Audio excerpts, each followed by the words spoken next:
ठीक है, तो चलिए तो स्टार्ट करते हैं हम लोग क्वेश्चन नंबर 41। ये रहा क्वेश्चन नंबर आपका 41। कह रहा है नए काम की तलाश में लोगों की मौसमी आवागमन कहलाता है।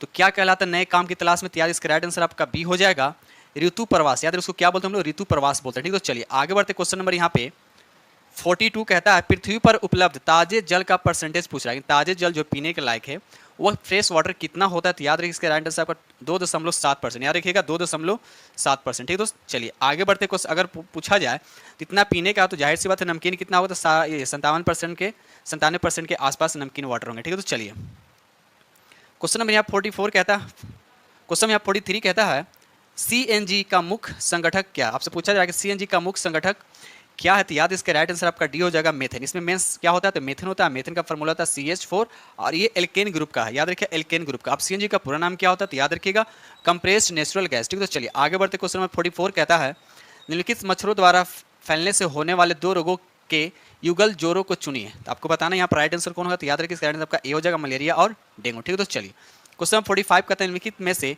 कौन सा युग में सही? आपसे बताना है कि कौन सा युग में सही है। तो याद यहाँ पर राइट आंसर आपका सी हो जाएगा, गाजर क्या है? मूसला जर। याद रखिए गाजर क्या है? मूसला जर। ठीक है, तो चलिए आगे बढ़ते। Question number next, question number 46 कहता है कुछ दिनों तक खुले में रखे जाने पर चांदी की बनी वस्तुएं डैश के बनने की वजह से काली हो जाती है। किसके बनने से क्या होता है? वो काली होती है। याद रखिएगा इसका राइट आंसर आपका डी हो जाएगा, यानी सिल्वर सल्फाइड। याद रखिए तो सिल्वर सल्फाइड। ठीक है दोस्त, चलिए अब चांदी की बात होती है। याद रखिए चांदी, एक बात याद रखिएगा, ये विद्युत का सबसे बेस्ट कंडक्टर होता है, यानी चांदी जो चलकता सर्वाधिक होता है, यानी बेस्ट कंडक्टर ऑफ इलेक्ट्रिसिटी होता है। और साथ साथ ये भी याद रखिएगा इसके अयस्क का नाम क्या होता है? अर्जेंटाइट होता है। ठीक है दोस्त, चलिए आगे बढ़ते। Question number next, question number 47 का निम्नलिखित में से भारत में पाए जाने वाले सभी विषधर सर्पों के समूह का चयन करना। तो याद है यहाँ पर राइट आंसर आपका सी हो जाएगा, नाग, करैत, दुबोइया और फाइट। ठीक है, तो चलिए कहता है निम्नलिखित में से 3 पेट्रोलियम उत्पादकों का समूह चुनना। ठीक है, तो यहाँ पर राइट आंसर आपका क्या हो जाएगा? डी हो जाएगा, LPG, कोल तार और मोम। ठीक है, तो चलिए आगे बढ़ते। क्वेश्चन नंबर 49 कहता है फ़ारेनहाइट स्केल पर भाप यानी स्टीम पॉइंट पूछ रहा है फ़ारेनहाइट स्केल पर। तो याद रखिएगा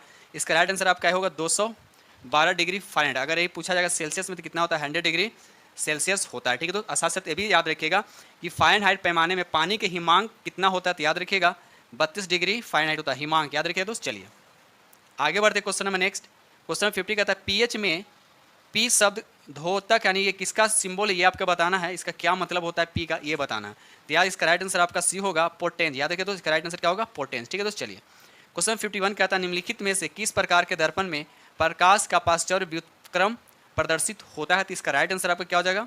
समतल दर्पण द्वारा। समतल दर्पण द्वारा क्या होता है? लेफ्ट वाला राइट और राइट वाला लेफ्ट दिखता है। ठीक है दोस्त, चलिए याद रखिएगा। चलिए आगे बढ़ते। क्वेश्चन नंबर 52, मानव शरीर के निम्नलिखित में से किस भाग में मास्टेटर पेशी अवस्थित होता है? तो याद इसका राइट आंसर आपका डी हो जाएगा, जबड़ा में। याद रखिए दोस्त जबड़ा में ये पाया जाता है। ठीक है दोस्त, चलिए आगे बढ़ते। Question number next, question number यहाँ पर 53 कहता है निम्नलिखित में से कौन सा रोग कारक काला जार रोग का कारण बनता है? तो याद रखिए इसका राइट आंसर आपका डी हो जाएगा, प्रोटोजोआ। याद रखिए दोस्त प्रोटोजोआ के कारण क्या होता है? काला रोग, काला जार रोग होता है। ठीक है दोस्त, चलिए आगे बढ़ते। क्वेश्चन नंबर 54 कहता है निम्नलिखित में से कौन सा संक्रामक रोग का एक उदाहरण है? तो याद रखिए यहाँ पर राइट आंसर आपका तपेदिक हो जाएगा। याद रखिए तपेदिक जो एक संक्रामक रोग का उदाहरण है। ठीक है दोस्त, चलिए आगे बढ़ते। क्वेश्चन नंबर नेक्स्ट, ये रहा क्वेश्चन नंबर 55 कहते हैं निम्नलिखित में से किस तत्व का उपयोग पानी के उपचार यानी शुद्धिकरण के लिए किया जा सकता है? तो इसका राइट आंसर आपका सी हो जाए, क्लोरीन का। क्लोरीन का परमाणु संख्या कितना होता है? तो याद रखिए 17 होता है। याद रखिए कितना होता है? 17 होता है। ठीक है दोस्त, चलिए आइए हेलोजन ग्रुप में आता है। किस ग्रुप में आता है? तो हेलोजन ग्रुप में आता है। चलिए आगे बढ़ते। क्वेश्चन नंबर 56 कहता है निम्नलिखित में से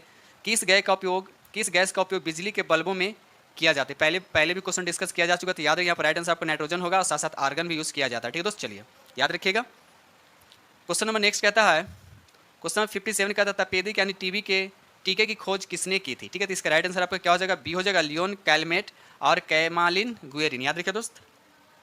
क्वेश्चन नंबर 58 कहता है शाकाहारी जीव खाद्य श्रृंखला में डैश पोषण स्तर पर बनाते हैं। तो क्या बनाते हैं? यहाँ पर राइट आंसर क्या हो जाएगा? दूसरा पोषण स्तर बनाते हैं। ठीक है दोस्त, चलिए आगे बढ़ते। Question number next, question number 59 कहता है निम्नलिखित में से कौन एक पत्ती का भाग पूछा है? कौन एक पत्ती का भाग है? तो याद इसका राइट आंसर आपका सी होगा, पेटियोल जो है एक पत्ती का क्या दोस्त? भाग है। चलिए आगे बढ़ते। क्वेश्चन नंबर 60 कहता है मृदा संरक्षण की निम्नलिखित प्रक्रियाओं में से किसको मल्चिंग कहा? देखिए पहले भी क्वेश्चन डिस्कस किया जा चुका है। मृदा संरक्षण की निम्नलिखित प्रक्रियाओं में से किसको मल्चिंग कहा जाता है? तो याद इसका राइट आंसर आपका डी हो जाएगा, पौधों के बीच खुली जमीन पर पुआल आदि कार्बनिक पदार्थ को एक परत बिछा दी जाती है, इसी को बोलते हैं हम लोग मल्चिंग कहते हैं। ठीक है दोस्त, चलिए आगे बढ़ते। क्वेश्चन नंबर 61 कहता है डैश दे रखा है प्रकाश संश्लेषण की अभिक्रियाओं के लिए उपयोग किए जाने वाले शब्द हैं जो ग्लूकोज और अन्य कार्बोहाइड्रेट अणुओं को बनाने के लिए प्रकाश आश्रित अभिक्रिया द्वारा संग्रहित ऊर्जा का उपयोग करता है। तो इसका राइट आंसर कौन होता है? याद, इसका राइट आंसर पर डी होगा, केल्विन चक्र। याद रखिएगा, केल्विन चक्र इसको कहते हैं। ठीक दोस्तों, चलिए आगे बढ़ते question number next.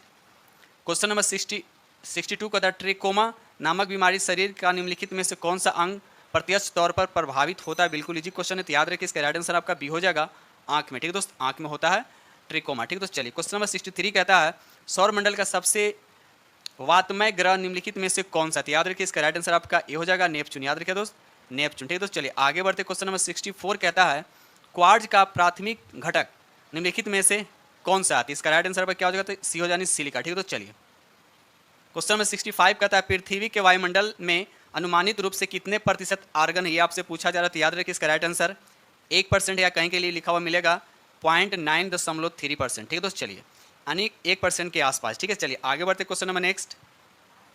Question number 66 कहता है, निम्नलिखित में से कौन सा एक जटिल पदार्थ है जो पौधों को संरचनात्मक शक्ति प्रदान करता है? तो याद रखिए इसका राइट आंसर आपका बी हो जाएगा, सेलुलोज। ठीक है दोस्त, चलिए क्वेश्चन नंबर 67 कहता है, व्यक्ति के स्वास्थ्य के लिए निम्नलिखित में से क्या महत्वपूर्ण नहीं है? ये आपसे पूछा जा रहा है, तो याद रखिए इसका राइट आंसर आपका डी हो जाएगा, सार्वजनिक परिवहन। याद रखिए सार्वजनिक परिवहन। ठीक है दोस्त, चलिए आगे बढ़ते क्वेश्चन नंबर 68, किस घटना के कारण आकाश का रंग नीला होता है? किस घटना के कारण आकाश का रंग नीला होता है? तो याद रखिए इसका राइट आंसर आपका डी हो जानी प्रकाश का परिकिरण। याद रखिए प्रकाश का परिकिरण। ठीक है, तो जिसका परिकिरण सबसे ज़्यादा होता है, याद रखिए उसका स्पीड जो होता है सबसे कम होता है। तो लाल रंग का स्पीड सबसे ज़्यादा होता है, उसका परिकिरण सबसे कम होता है। ठीक है दोस्त, याद रखिएगा। चलिए आगे बढ़ते क्वेश्चन नंबर 69, घरों में खाना पकाने के लिए उपयोग में की जाने वाले तरल पेट्रोलियम गैस यानी एलपीजी गैस निम्न में से किसका मिश्रण? ये आपसे पूछा जाए, तो याद रखिएगा इसका राइट आंसर आपका बी हो जाएगा, प्रोपेन और ब्यूटेन। याद रखिए प्रोपेन और ब्यूटेन, कहीं कहीं लिखता है आइसोब्यूटेन और नॉर्मल ब्यूटेन लिखता है। ठीक है दोस्तों, वो भी आप लोग याद रखिएगा। ठीक है, चलिए आगे बढ़ते question number next. Question number 70 कहता है, निम्नलिखित में से कौन सा विकल्प सुमेलित नहीं? आपसे पूछा है कौन सा विकल्प सुमेलित नहीं, तो याद रखिए इसका राइट आंसर आपका डी होगा, टेलीविजन। ये आपका सुमेलित जॉन लेडी बेयर्ड नहीं है। याद रखिए टेलीविजन का आविष्कार जो है ग्राहम बेल ने किया। किसने किया है? तो ग्राहम बेल ने। ठीक है दोस्त, चलिए आगे बढ़। आइजक न्यूटन द्वारा गति के कितने नियम प्रतिपादित किए गए? तो याद इसका आप लोगों को तो पता ही होगा कितने नियम, तो 3। ठीक है दोस्त, याद रखिएगा। चलिए आगे बढ़ते क्वेश्चन नंबर नेक्स्ट। चलिए क्वेश्चन नंबर यहाँ पे 72 कहता है, निम्नलिखित में से कौन सा जीव मोलस्का का एक उदाहरण नहीं? आपसे पूछा है मोलस्का का एक उदाहरण नहीं है, तो याद रखिए इसका राइट आंसर आपका डी होगा, कन खजुरा जो है ये मोलस्का का उदाहरण नहीं है। ठीक है दोस्त, चलिए आगे बढ़ते क्वेश्चन नंबर 73, दो या अधिक पदार्थों को एक समजातीय मिश्रण को डैश कहा जाता है, तो क्या कहा जाता है? तो याद रखिए इसका राइट आंसर आपका सी हो जाएगा, उसको विलियन कहा जाता है। क्या कहता है? उसको विलियन कहा जाता है। ठीक है, और साथ साथ ये भी याद रखिए कि वास्तविक विलियन में कणों का आकार कितना होता है? 10⁻⁻7 सेंटीमीटर से भी क्या होता है? कम होता है। ठीक है, तो उसको अगर वही बात करें कोलाइड कणों का, कोलाइड में कणों का आकार, तो याद रखिए 10⁻⁻7 और 10⁻⁻5 के बीच होता है। याद रखिए 4 कहता है, जब किसी वस्तु की चाल ध्वनि की चाल से अधिक हो जाती है तो इसकी चाल को क्या कहा जाता है? देखिए जब किसी वस्तु की चाल ध्वनि की चाल से अधिक हो जाती है तो उस चाल को क्या कहा जाता है? याद रखिएगा उसका राइट आंसर आपका ए हो, यानी सुपर सोनिक कहा जाता है। याद रखिए सुपर सोनिक कहा जाता है। ठीक है दोस्त, चलिए आगे बढ़ते क्वेश्चन नंबर 75 कहता है, ब्लीचिंग पाउडर की प्रकृति बताना है कि इसका नेचर क्या है? ठीक है, तो इसका राइट आंसर आपका ए हो जाएगा, ऑक्सीकारक अभिकर्मक। याद रखिए ऑक्सीकारक अभिकर्मक है। ठीक है, तो चलिए आगे बढ़ते क्वेश्चन नंबर 76 कहता है, लॉर्ड कर्जन के कार्यकाल के दौरान किस वर्ष भारतीय विश्वविद्यालय अधिनियम पारित हुआ था? तो इसका राइट आंसर आपका डी हो जाएगा 1904 में। याद रखिए 1904 में। ठीक है, तो चलिए आगे बढ़ते क्वेश्चन नंबर 77, मानवता के लिए एक जाति, एक धर्म और एक ईश्वर है, यह कथन निम्नलिखित में से किसने कहा था? ठीक है, तो इसका राइट आंसर आपका बी हो जाएगा, श्री नारायण गुरु। याद रखिए श्री नारायण गुरु। ठीक है दोस्त, चलिए आगे बढ़ते क्वेश्चन नंबर नेक्स्ट। ये रहा क्वेश्चन नंबर आपका 78 कहता है, निम्न में से किस वर्ष भारत सरकार ने कलकत्ता यानी कोलकाता विश्वविद्यालय की समस्याओं का विश्लेषण करने के लिए सैंडलर विश्वविद्यालय आयोग का गठन किया था? तो इसका राइट आंसर कौन होगा? तो याद है राइट आंसर का सी हो जाएगा 1917 में। ठीक है दोस्त, चलिए आगे बढ़ते क्वेश्चन नंबर 79, सेबी से तात्पर्य मतलब यहाँ पर इसका फुल फॉर्म से रिलेटेड आपको बताने, तो याद रखिए इसका राइट आंसर आपका बी हो जाएगा, securities and exchange board of India. इसका राइट आंसर आपको कौन होगा? तो बी हो जाएगा। और साथ साथ ये भी याद रखिए सेबी की स्थापना कब हुआ था? तो याद रखिए 12 अप्रैल 1988 को। याद रखिए 12 अप्रैल 1988 को। ठीक है दोस्त, चलिए आगे बढ़ते क्वेश्चन नंबर नेक्स्ट।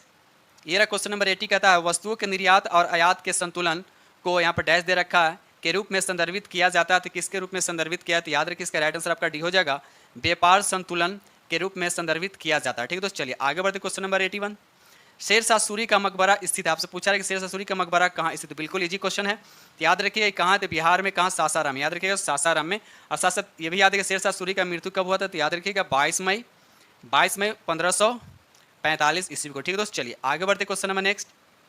ये रहा क्वेश्चन नंबर 82, कहता है निम्नलिखित में से किसने पूर्वोत्तर से भारत के स्वतंत्रता संग्राम में भाग लिया था। पूर्वोत्तर से आपको ये बताना, तो याद है इसका राइट आंसर आपका बी हो जाएगा, रानी गाय डिंगलू। याद रखिए रानी गाय डिंगलू। ठीक है दोस्त, चलिए आगे बढ़ते क्वेश्चन नंबर 83, कहता है सिकंदरा जो आगरा का उपनगरीय क्षेत्र है डैश के मकबरे से जुड़ा, किसके मकबरे से जुड़ा है ये आपको बताना। तो याद है इसका राइट आंसर आपका बी हो जाएगा, यानी अकबर का मकबरा। ठीक है दोस्त, याद रखिएगा। चलिए आगे बढ़ते question number next. Question number यहाँ पे 84 कहता है किस प्रकार की फसलें मिट्टी की उत्पादकता को क्या करती है, बढ़ाती है। तो याद रखिए इसका राइट आंसर आपका सी, यानी दाल वाले पौधे जो होते हैं मिट्टी की फर्टिलिटी को क्या करता है, ये बढ़ा देता है। ठीक है दोस्त, चलिए आगे बढ़ते question number next. Question number 85 कहता है निम्नलिखित कथनों में से कौन सा सही है। आपको ये बताया निम्नलिखित कथनों में से कौन सा सही है। तो याद रखिए इसका राइट आंसर आपका ए हो जाएगा, राज्यसभा के 12 सदस्यों को राष्ट्रपति द्वारा नामित किया जाता है, ये कथन आपका सही है। ठीक दोस्त, चलिए आगे बढ़ते क्वेश्चन नंबर नेक्स्ट।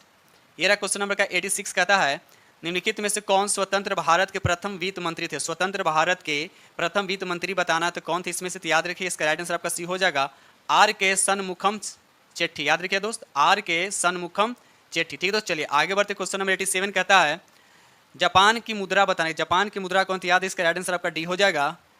साथ साथ ये भी याद रखिएगा जापान के संसद का नाम क्या है, तो याद रखिए डायट है।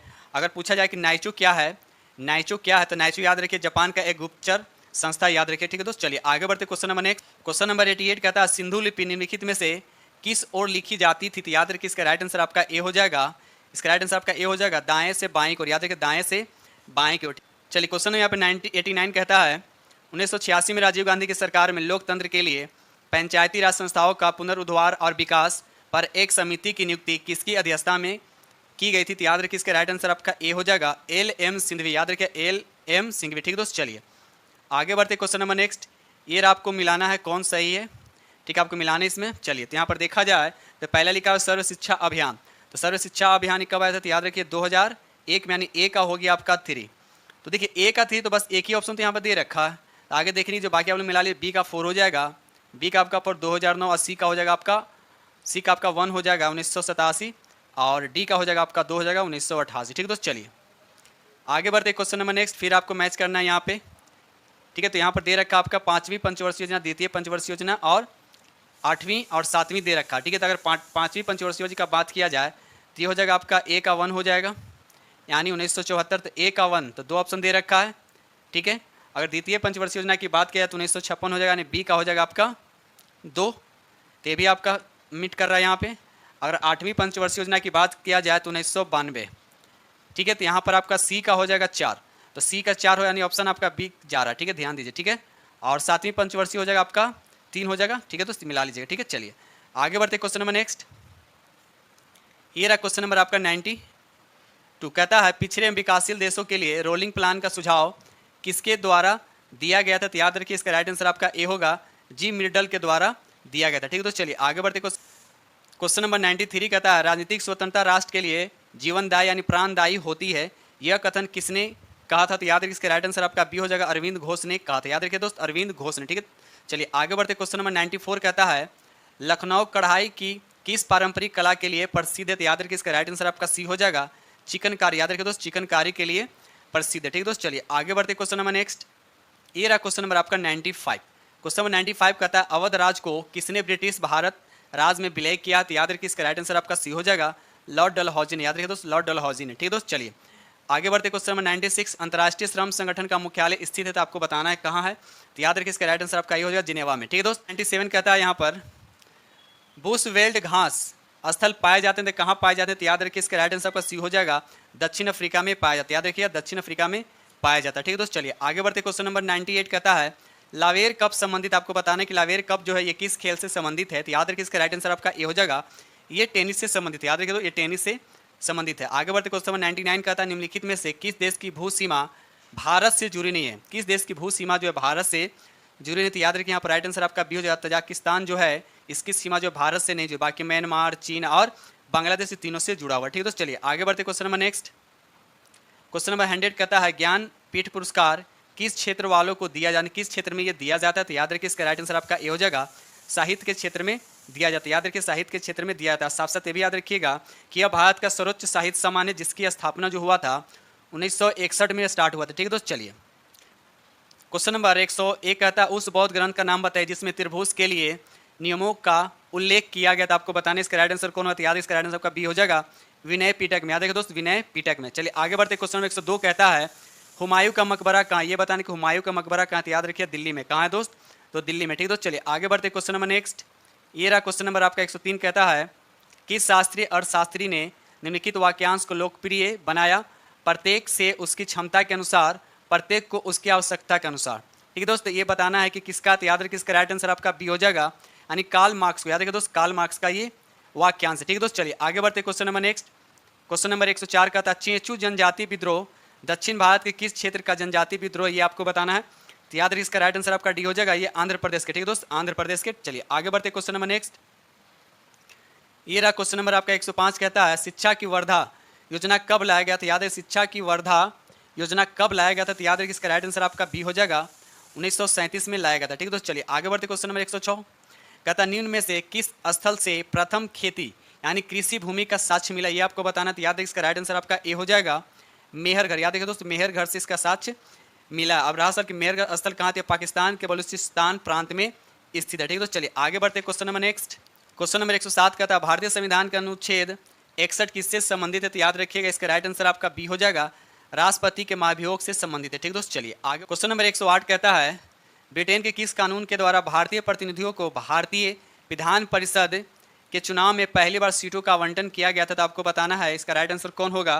तो याद रखिए इसका राइट आंसर आपका बी होगा, भारतीय परिषद अधिनियम 1892। ठीक है दोस्त, चलिए आगे बढ़ते, क्वेश्चन नंबर 109 कहता है म्यांमार का आधिकारिक भाषा, आपसे पूछा गया कि आधिकारिक भाषा क्या, तो याद रखिए इसका राइट आंसर आपका बी हो जानी बर्मी। याद रखिए दोस्त, बर्मी इसका आधिकारिक भाषा। ठीक है दोस्त, चलिए आगे बढ़ते, क्वेश्चन नंबर 110 कहता है खूब गेहूं उपजाओ, गेहूं ही हमें जंग जिताएगा, यह किसने कहा था। ठीक है दोस्त, इसका राइट आंसर आपका ए हो जाएगा, वुडरो विल्सन ने कहा था। याद रखिए वुडरो विल्सन ने कहा था। ठीक है दोस्त, चलिए आगे बढ़ते, question number next, question number 111 कहता है मानव विकास रिपोर्ट निम्नलिखित में से किसके द्वारा प्रकाशित की जाती है, तो याद है इसका राइट आंसर आपका सी हो जाएगा, यूएनडीपी द्वारा, यूएनडीपी द्वारा प्रकाशित की जाती है। ठीक दोस्त, चलिए आगे बढ़ते, question number next, question number 112 कहता है लाल कुर्ती की टुकड़ी का गठन किसने किया था, तो याद रखिए इसका राइट आंसर आपका डी हो जाएगा, गैरी बाल्टी ने। याद रखिए गैरी बाल्टी ने लाल कुर्ती की टुकड़ी की गठन किया था। ठीक दोस्त, चलिए आगे बढ़ते, क्वेश्चन नंबर 113 राष्ट्रीय मानव तस्करी जागरूकता दिवस 2023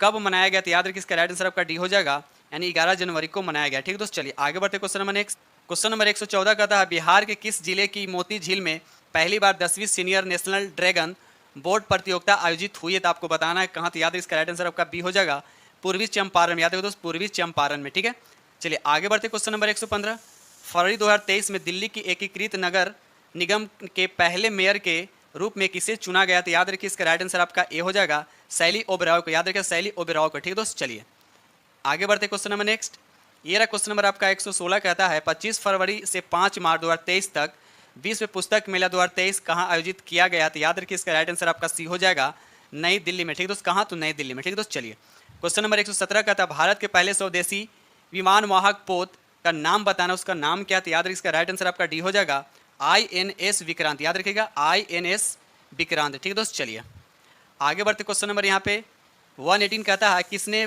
promoting millets in diets best practices across states UT of India पुस्तक जारी की है, तो याद रखिए इसका राइट आंसर आपका सी हो जाएगा, नीति आयोग के द्वारा जारी किया गया। ठीक दोस्त, चलिए आगे बढ़ते, question number next, question number 119 कहता है किस राज्य में उड़ने वाली छिपकली की नई प्रजाति मिली, तो आपको बताना इसका राइट आंसर कौन सा होगा, तो याद रखिएगा मिजोरम में। कहाँ मिला दोस्त, तो मिजोरम में उड़ने वाली छिपकली की एक नई प्रजाति मिली, तो कहाँ, तो मिजोरम में। ठीक दोस्त, चलिए आगे बढ़ते, क्वेश्चन नंबर नेक्स्ट और लास्ट, क्वेश्चन नंबर 120 कहता है दक्षिण एशिया की प्रथम मोबाइल बायो सुरक्षा लैब का क्या नाम है, ये बताना, तो याद है इसका राइट आंसर आपका बी हो जाएगा, रामबान। याद रखिए क्या नाम है, रामबान। तो इस तरह से हमने आप लोगों के साथ ATMC को डिस्कस किया हूँ और उम्मीद करता हूँ कि ये सेट आप लोग को बहुत ही पसंद है। और साथ साथ ये बताना चाहते हैं कि लुटेरिया के द्वारा जो BPSC बिहार प्राथमिक शिक्षा के लिए कक्षा 1 से 5 का प्रैक्टिस सेट आ गया है, वो आप लोग को कल या परसों से आप लोग को डेली मिलेगा। ठीक है दोस्तों, इसी के साथ मैं वीडियो करते समाप्त और साथ साथ ये बोलना चाहते हैं कि जो भी फ्रेंड इस चैनल पे नए हैं, इस चैनल को सब्सक्राइब कर लें और साथ में बेल आइकन को प्रेस करना नहीं भूलें और अपने दोस्तों में, अपने सर्कल में इस वीडियो को ज़्यादा से ज़्यादा शेयर करने की कोशिश करें। ठीक है दोस्तों, इसी के साथ वीडियो करते हैं समाप्त और मिलते हैं आप लोग से नेक्स्ट वीडियो में। तब तक के लिए थैंक यू वेरी मच।